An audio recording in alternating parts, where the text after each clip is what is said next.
Hola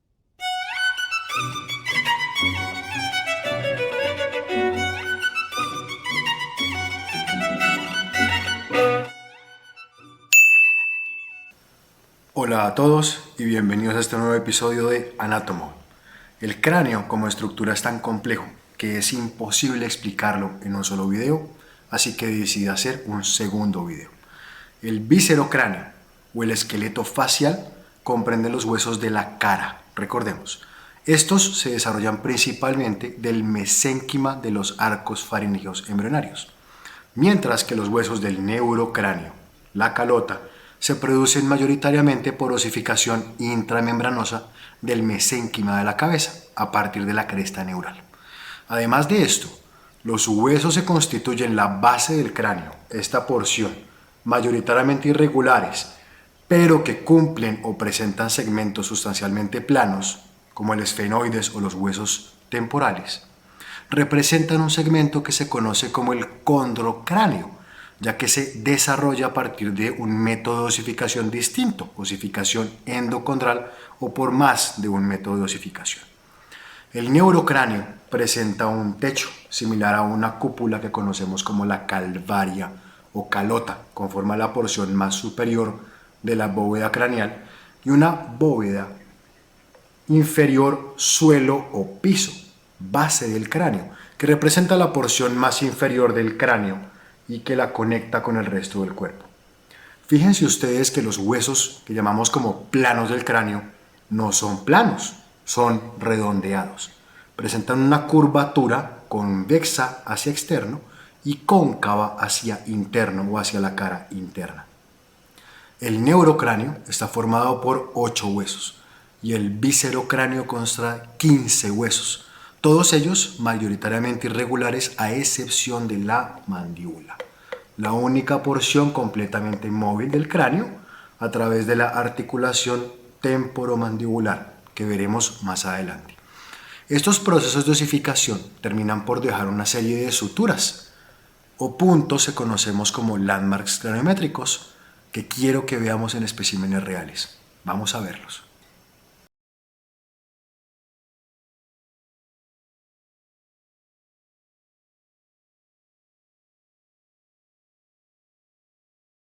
Ahora vamos a estudiar las suturas del cráneo, de las cuales tenemos muchas más de las que usualmente describimos. Encontramos primero en esta porción la sutura frontonasalis, la sutura que se encuentra entre el hueso frontal y el hueso nasal. Hacia lateral y posterior encontramos la continuación de esta con el hueso lagrimal, que se conoce como sutura coronalis. Hacia anterior de nuevo encontramos la sutura entre el hueso nasal y el hueso maxilar, que se conoce como sutura nasomaxilaris o nasomaxilar, y debajo de ella encontramos la sutura que divide el hueso maxilar en su porción cigomática, que se conoce como cigomático maxilaris. En esta porción la podemos evidenciar. Ahora, pasando un poco más hacia posterior, encontramos esta sutura, que se conoce como sutura frontocigomática, entre el hueso frontal y el cigomático.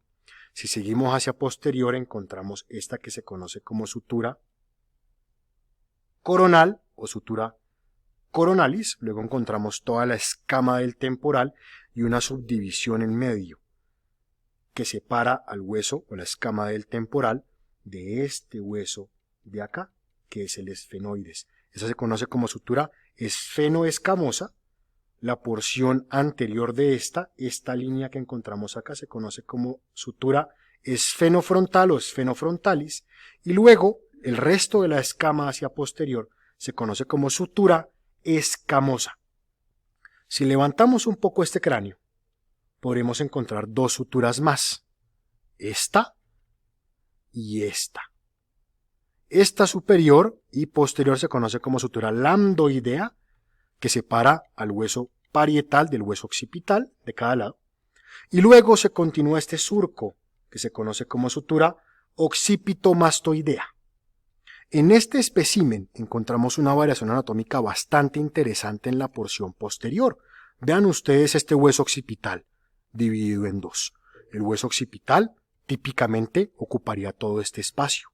Encontramos acá un hueso wormiano, lo suficientemente grande para conocerle como un hueso occipital accesorio, o en este caso un hueso occipital superior y un hueso occipital inferior. Variación anatómica, recordemos, esto no incurre una patología o no incluye una alteración del funcionamiento de este individuo. Seguramente nunca supo de la presencia de esto y lo encontramos como un hallazgo incidental durante la disección. Adicionalmente, encontramos unos huesos adicionales en porciones no comunes. Vean este pequeño hueso que tenemos acá. Este hueso es uno de los tipos de hueso accesorio que tenemos en el cuerpo, bastante interesante y poco comunes. Esto es un hueso wormiano, Las suturas entre los huesos wormianos y sus contrapartidas no tienen nombre específico, ya que no son constantes. En este caso, no consideramos estos segmentos, sino que agrupamos las suturas que conocemos como anatómicamente constantes. Ahora, si buscamos una vista superior del cráneo, encontramos la sutura coronal, la sutura sagital, que divide a cada parietal de lado y lado, y recordemos el espécimen previo que presentaba una sutura que dividía al frontal en dos segmentos. Lo tengo acá a un lado.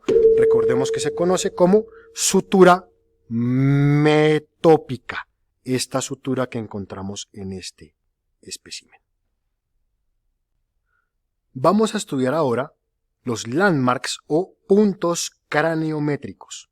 En una vista frontal de superior a inferior encontramos el ofrion superior a la glabela, luego encontramos el nasion en línea media entre la unión de los dos huesos nasales y el hueso frontal. Luego recordemos acá tenemos el hueso nasal, luego el hueso lacrimal y encontramos aquí una porción que sobresale bastante hacia la cara medial de la órbita. Ese se conoce como dacrión. En algunos textos le dicen dacrión, pero realmente se pronuncia dacrión. Ahora, recordemos que los landmarks son los puntos más sobresalientes en diferentes proporciones del cráneo. Hacia lateral encontramos acá un punto que se conoce como sigion. ¿Listo? Volviendo a línea media, encontramos la cresta ósea de los lagrimales, se conoce como riñón. Luego encontramos ese tropismo que se conoce como nasoespinal, que se continúa con esta línea hasta donde termina la sutura maxilar en línea media. Esta unión donde estarían justamente naciendo ambos incisivos centrales se conoce como prostión. Hacia inferior, en línea media, justo donde termina el mentón, tenemos el natión y luego hacia el lateral vemos otro acá, en todo el ángulo de la mandíbula que se conoce como gonion o gonión. En una vista lateral, giramos este espécimen. Voy a sostenerlo en esta posición. Podemos ver de nuevo acá la protuberancia del prostión o prostión, bastante interesante. Vemos acá el ángulo que produce el ofrion con la glabela, el ofrion realmente ofreciendo una línea completamente recta hacia superior. Tenemos acá un punto prominente que no es muy visible, donde termina la fosa temporal, justo en la sutura coronal que se conoce como stephanion, y luego la unión entre la sutura coronal y la sutura sagital que se conoce como vértex. Hacia posterior, el opistocranion, justo donde protruye la mayor porción del occipital. Podemos seguir hacia lateral, en la cara inferior encontramos el inion, la porción más protuberante del occipital hacia lateral y caudal. Encontramos después el punto donde se unen la escama del temporal, la mastoides y el occipital que se conoce como asterion. Y luego hacia anterior el porion, relacionado al meato auditivo externo. Un punto que no vemos bien en este espécimen por la ausencia de suturas se conoce como pterion. Se escribe pterion. El pterion es este punto específico que vemos en este individuo, acá. Ya para finalizar podemos reevaluar el gonion en el ángulo mandibular y el nation a nivel mandibular anterior. Ahora vamos a tomar una vista superior de este cráneo. Podemos ver de nuevo aquí bastante llamativo el bregma.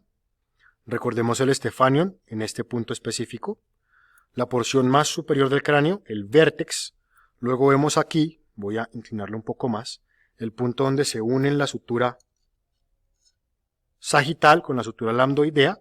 Se conoce como punto lambda. Aquí podemos ver claramente el opistocranion. Si yo paso esta pinza,